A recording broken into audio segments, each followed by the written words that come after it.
My name is Lucia Ellis. I am Garifuna, grandmother, and Lucia Ellis Niribe. That's it in Garifuna. Agutunugu Gatna Uru Gabayat na. I have Uru Nibaya. I have 3 grandchildren. I am from Belize, Central America. However, I have roots in Honduras and Guatemala and St. Vincent, because as a Garifuna, we consider ourselves to be a nation without borders. So because of the migration and the movement that we went through, we have these connections. Indigenous feminism is a concept that I just started to process, and looking at it, it is a movement of indigenous people, women, against colonialism. So it's before feminism as we know it today. The 3 stages of feminism, which in the theory refers to feminism from the universal ladder of suffrage, or women got the first vote. But when I look at it,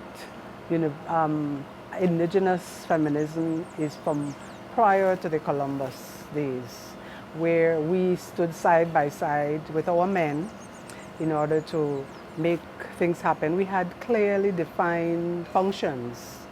We had, women had their purpose, men had their purpose.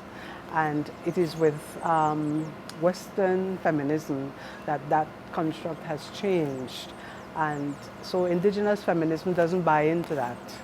We find that when we have our struggles, it is for our people, not just for women. It is for our people, for our communities, for our children, and by extension, it is for the world.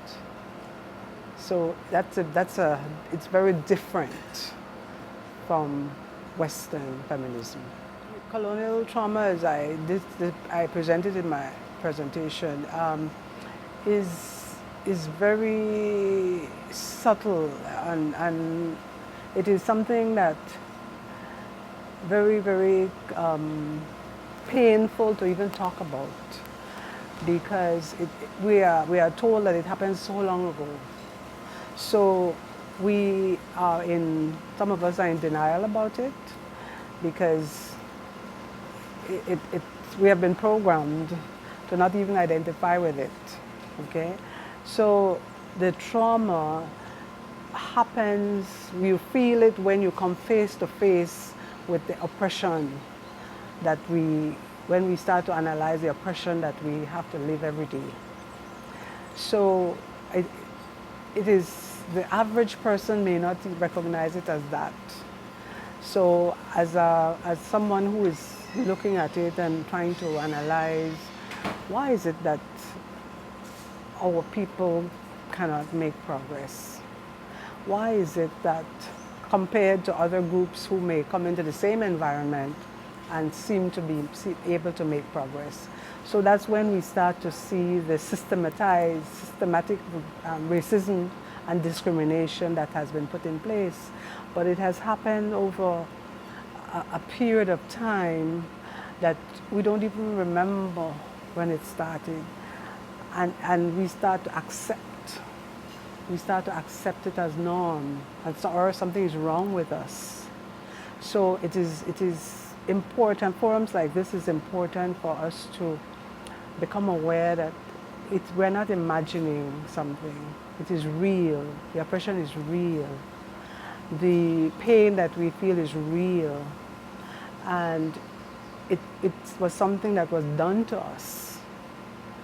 Okay? When I arrived in Belize, the connection, as I landed on that beach and I touched that, as I walked through the water onto the beach, and I just, the mouths of my ancestors touched my feet, and that's when what happened, I came to the realization of what happened. Okay? And I have been back several times, and it's the same thing because that sensation is still there. However, the wave is not as heavy as the first time. So for colonial trauma, we need to go back to that space, but it needs to be managed because we could really get despair. Okay, fortunately for me, as with my experience as a counselor and knowing people who can support me, I am able to take that chance and go back to that space. And it's a process that we all need to do so that we can feel whole again. I have been able to do pilgrimages from Belize to Honduras to where my grandmother lived, and then to St. Vincent. That's how not by design, it happened accidentally. But I went to Honduras, and when I got to Honduras, where my grandmother came from, and she came to Belize in the early 40s, and I went in 2000. And that journey was a 6-hour journey in modern transportation. And when I saw where she came from and the fact that she made it to Belize, I realized I can do anything. Because in those days she had to do it by boat, she probably had to walk through bush, through, rough seas, in a canoe without a motor engine, paddling. So, these are journeys. Pilgrimages are something that we do as a people. And so it is when you make that journey back that the onslaught, the impact of that onslaught really hits you. Okay? And the waters speak to you. The forests speak to you and tell you, we too feel your pain. We feel your pain. Okay? So I welcome the invitation to do the invoking of the ancestors. That's a part of my life. I do that every day. Sometimes I don't remember, and they tell me I'm here. They give me the message. And so when I was asked to do it, I quickly stepped out and communicated, and then I was told what I needed to do. So we sprinkle water and communicate with the ancestors because we believe that, the ancestors are buried under the earth. So by feeding them, nurturing them, watering, healing waters are symbolic. It's symbolic of our communicating with our ancestors. And as someone who works with indigenous people, I am familiar with the fact that the Maya also invoke the spirits and pay homage. So again, listening, I got the message, invite Christina to join us. Because at home, there are some pensions that have been created with this land rights issue. I have not participated in it, not because I'm avoiding it. It's just my circumstances doesn't provide me with the time. But I have my feelings about it, and it is not right for us. My belief is that it's not right for us to not help or not facilitate or participate in the gossip and the negativity that comes with the situation. If we cannot help fix it, then what kind of world are we looking forward to? So that is the spirit in which I asked Christina to join in the libation. And I'm very glad that she received without question. That in itself is a step in the right direction for us. The show of solidarity as women, because it's not easy for you as a warrior to be on the front line and not know if you have support from your sisters, and not know how people are going to treat, how people feel about you, and how do we in this forum, it would be very, it would be a lost opportunity. It would have been a lost opportunity if we did not connect. We didn't know how it would happen, but Spirit guided it. So that opportunity to connect is something that will make a difference for her and for us, because our lands are very close. We as Garifuna have not taken it on as aggressively or as assertively as they have, but we need to. And so this is also an opportunity for us to begin to engage. And I think this is going to make it, the fact that we shared in that ritual last night, is going to give us a healing space, a more positive beginning, so that it is not confrontational. It is a way that, let us see how we can make it a win-win, which it needs to be, because the powers that be want it to be a confrontation.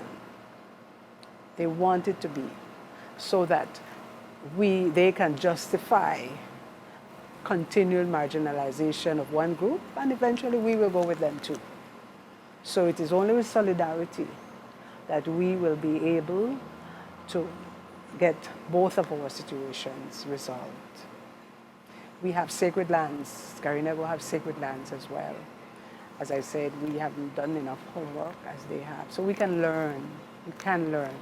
There's much that we can learn from the Maya people. First, my story, the fact that in preparing for this conference, I went through my chronology of my involvement with feminism. I couldn't present that today, but it's been quite a journey from 1985, Nicaragua, when the war was on. I was there with Era Hector. Some of these women that my sister mentioned, I studied at their feet. And with my baby, just 2 months old, I went to New York with him at the UN, talking to Nita Barrow and all these women, these powerful women, organizing here in the region the first herbal medicine conference. So I went through that journey, and I feel, wow, I've done a lot. It's not finished yet, but to be able to document it and to share it and to be able to let other women know it's possible. It is possible. You don't need to be in academia to be learned. Okay? You can, I use forums like this to learn a lot.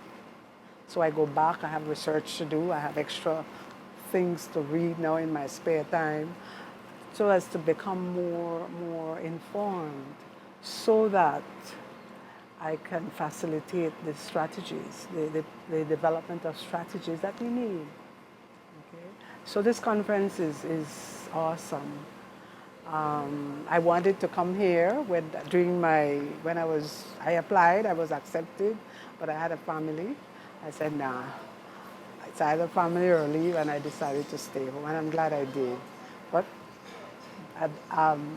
the ancestors has provided me with the opportunity to be here again, to be here anyway. Okay? So I hope that it's going to be a continued connection. I know that with the networking that's created with the other women, that's going to continue.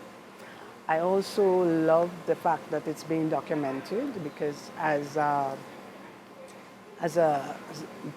person who believes in technology, use of technology for information dissemination, I love this.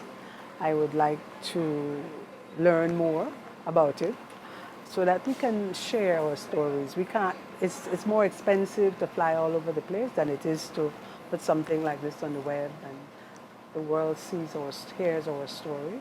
The children will hear our story.